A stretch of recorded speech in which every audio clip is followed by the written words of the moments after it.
Continue reading Krishna book by C. Bhaktivedanta Swami Srila Prabhupada, chapter 36. Kamsa sends Akrura for Krishna. Vrindavan was always absorbed in the thought of Krishna. Everyone remembered his pastimes and was constantly merged in the ocean of transcendental bliss. But the material world is so contaminated that even in Vrindavan the asuras or demons tried to disturb the peaceful situation. Once a demon named Aristasura entered the village in the form of a great bull with a gigantic body and a huge horns, digging up the earth with his hooves. When the demon entered Vrindavan, the whole land appeared to tremble as if there were an earthquake. He roared fiercely, and after digging up the earth on the riverside, he entered the village proper. The fearful roaring of the bull was so piercing that some of the pregnant cows and women had miscarriages. Its body was so big, stout, and strong that a cloud hovered over its body just as clouds hover over mountains. Aristasura entered Vrindavan with such a fearful appearance that just on seeing this great demon, all the men and women were afflicted with great fear, and the cows and other animals fled the village.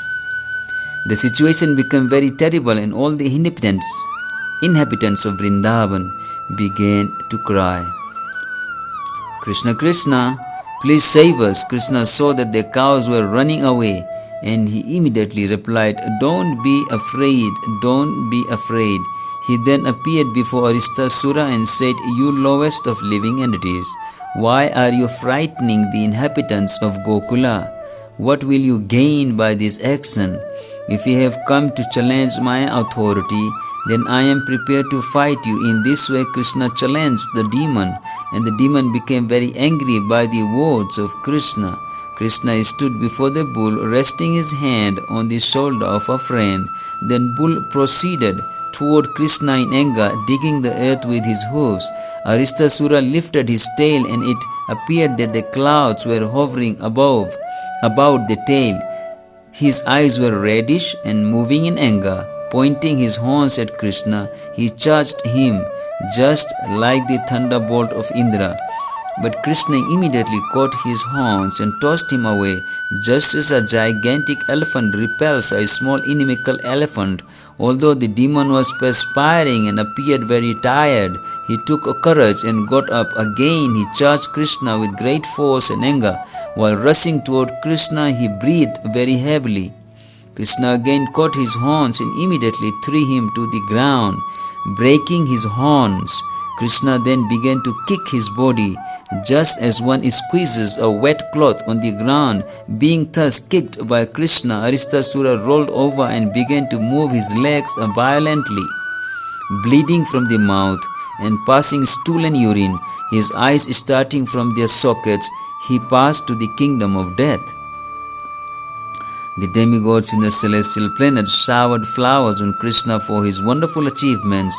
Krishna was already the life and soul of the inhabitants of Vrindavan, and after killing this demon in the same shape of a bull, he became the cynosure of all the eyes. With Balaram, he triumphantly entered Vrindavan village, and the inhabitants glorified him and Balaram with great jubilation. When a person performs some wonderful feat, his kinsmen and relatives and friends naturally become jubilant.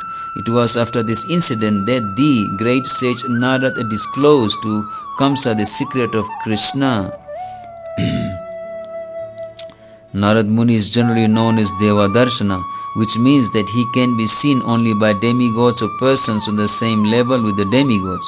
But Narad visited Kamsa, who was not at all on the level of the demigods, and allowed Kamsa to see him. Of course, Kamsa also saw Krishna, what to speak of Narad Muni. But unless one sees the Lord or his devotees with purified eyes, one cannot derive the actual benefit. Of course, anyone who associates with a pure devotee derives imperceptible benefit, which is called Agyat Sukriti. One cannot understand how he is making progress, yet he makes progress by seeing the devotee of the Lord. Narad Muni's mission was to finish things quickly. Krishna appeared in order to kill the demons, and Kamsa was the chief among them. Narad wanted to expedite things. Therefore, he immediately approached Kamsa with all the real information. You are to be killed by the 8th son of Vasudeva. Narad told Kamsa, the 8th son is Krishna. You were misled by Vasudeva into believing that the 8th issue of Vasudeva was a daughter. Actually, the daughter was born to Yashoda, the wife of Nanda Maharaj, and Vasudeva exchanged his son for the daughter. So you were misled. Krishna is the son of Vasudeva, as is Balaram. Being afraid of your atrocious nature, Vasudeva has tactfully hidden them in Vrindavan out of your sight. Narad further informed Kamsa, Krishna and Balaram have been living incognito in the care of Nanda Maharaj. All the Asuras, your companions who were sent to Vrindavan to kill different children, were killed by Krishna and Balaram. As soon as Kamsa got this information from Narad Muni, he took out his sharp sword and prepared to kill Vasudeva for his duplicity. But Narad pacified him. You are not to be killed by Vasudeva, he said. Why are you so anxious to kill him? Better try to kill Krishna and Balaram. But in order to satisfy his wrath, Kamsa arrested Vasudeva and his wife and shackled them in iron chains. Acting on the new information, Kamsa immediately called for the Kesi demon and asked him to go to Vrindavan immediately to kill Balaram and Krishna. In actuality, Kamsa asked Kesi to go to Vrindavan to be killed by Krishna and Balaram and thus get a salvation. Then Kamsa called for his expert elephant trainers as well as for the restless Chanur and Mustika, Sal, Tosala, etc. And he told them, My dear friends, try to hear me attentively. At Nanda Maharaj's place in Vrindavan, there are two brothers, Krishna and Balaram. They are actually two sons of Vasudeva. As you know, I have been destined to be killed by Krishna. There is a prophecy to this effect. Now I am requesting you to arrange for a wrestling match. People from different parts of the country will come to see the festival. I will arrange to get those two boys here, and you will try to kill them in the wrestling arena. Wrestling matches are still enjoyed by people in northern India, and it appears from the statements of Srimad Bhagavatam that 5,000 years ago, wrestling was also popular. Kamsa planned to arrange such a wrestling competition and to invite people to visit. He also told the trainers of the elephants, be sure to bring the elephant named Kuvalayapida and keep him at the gate of the wrestling arena. Try to capture Krishna and Balaram on their arrival and have the elephant kill them. Kamsa also advised his friends to arrange to worship Lord Shiva by offering animal sacrifices and performing the sacrifice called Dhanur Yagya. And this sacrifice performed on the 14th day of the moon, known as Chaturdasi.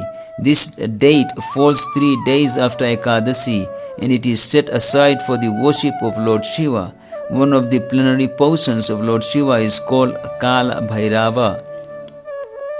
This form of Lord Shiva is worshipped by demons who offer animals killed before him.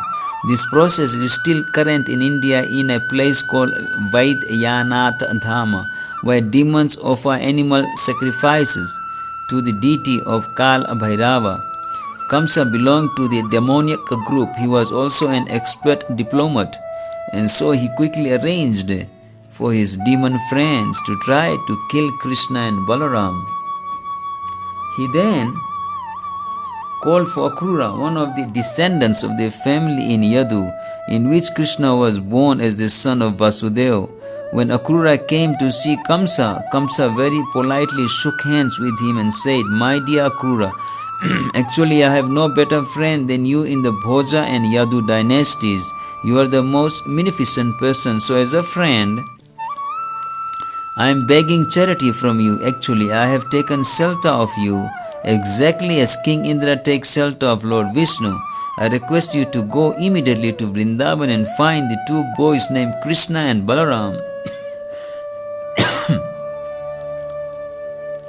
They are the sons of Nanda Maharaj. Take this nice chariot especially prepared for the boys and bring them here immediately.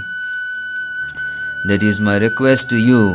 Now my plan is to kill these two boys as soon as they come in the gate. There will be a giant elephant named Kovalyapid waiting, and possibly he will be able to kill them. But if somehow the other they escape, they will next meet the wrestlers and will be killed by them. That is my plan. And after killing these two boys, I shall kill Vasudeva and Nanda, who are supporters of Vrishni and Bhoja dynasties. I shall also kill my father Ugrasena and his brother Devak, because they are actually my enemies and are hindrances to my diplomacy and politics. Thus I shall get rid of all my enemies. Jarasandh is my father-in-law, and I have a great monkey friend named Dvivida.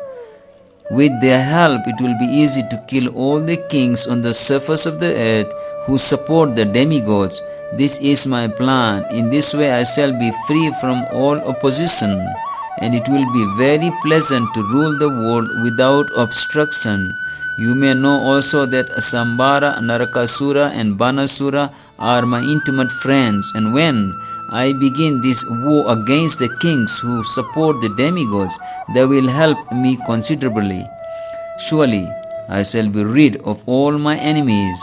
Please go immediately to Vrindavan and encourage the boys to come here to see the beauty of Mathura and take pleasure in the wrestling competition.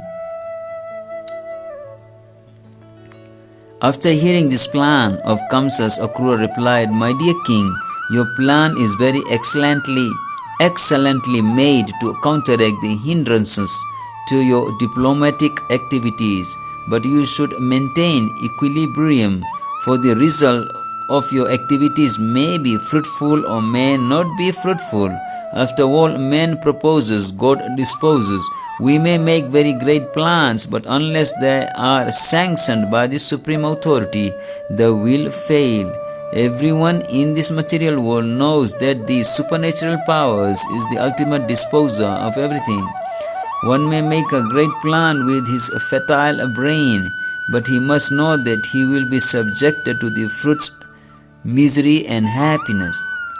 But I have nothing to say against your proposal as a friend. I shall carry out your order and bring Krishna and Balaram here as you desire. After instructing his friends in various ways, Kamsa retired and Akrura went back to his home.